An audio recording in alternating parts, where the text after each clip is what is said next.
नमस्कार मित्रांनो, मी ॲडव्होकेट सुनीता साबळे, कायद्याची बोली कायदा घराघरात या आपल्या यूट्यूब चॅनलवर आपणा सर्वांचं स्वागत करते.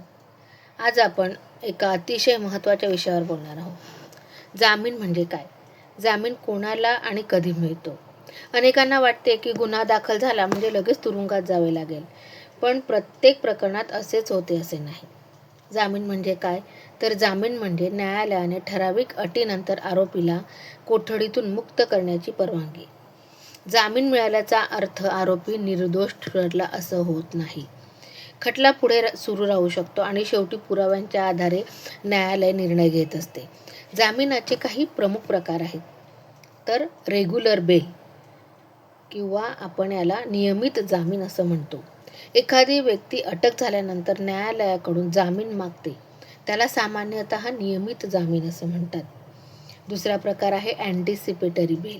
अँटिसिपेटरी बेल म्हणजे अटकपूर्व जामीन. एखाद्या व्यक्तीला अटक होण्याची शक्यता असल्यास, कायद्यातील अटी पूर्ण झाल्यास ती व्यक्ती अटकपूर्व जामिनासाठी न्यायालयात अर्ज करू शकते. तिसरा प्रकार आहे डिफॉल्ट किंवा स्टॅट्युटरी बेल.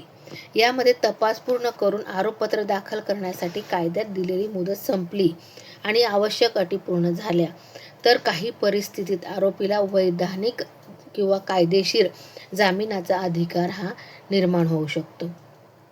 सहसा जामीन देताना काय पाहिले जाते हे आपण बघणार आहोत.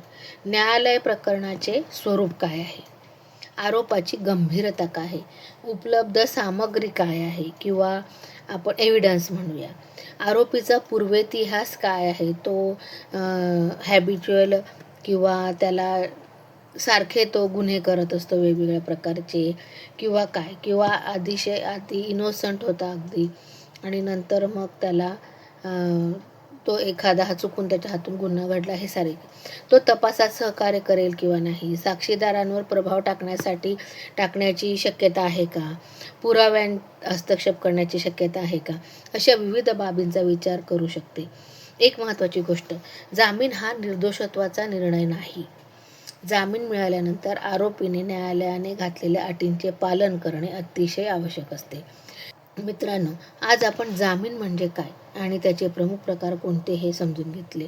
हा व्हिडिओ माहितीपूर्ण वाटला असेल तर लाईक करा, शेअर करा आणि फॉलो करा आणि सबस्क्राईब नक्की करा, म्हणजे तुम्हाला पुढील व्हिडिओ कुठला आहे त्याची आधीच माहिती कळेल.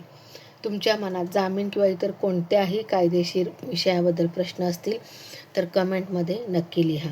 पुढील व्हिडिओमध्ये आपण बघणार आहोत पोलीस नोटीस आल्यास काय करावे. धन्यवाद. जय हिंद, जय भीम.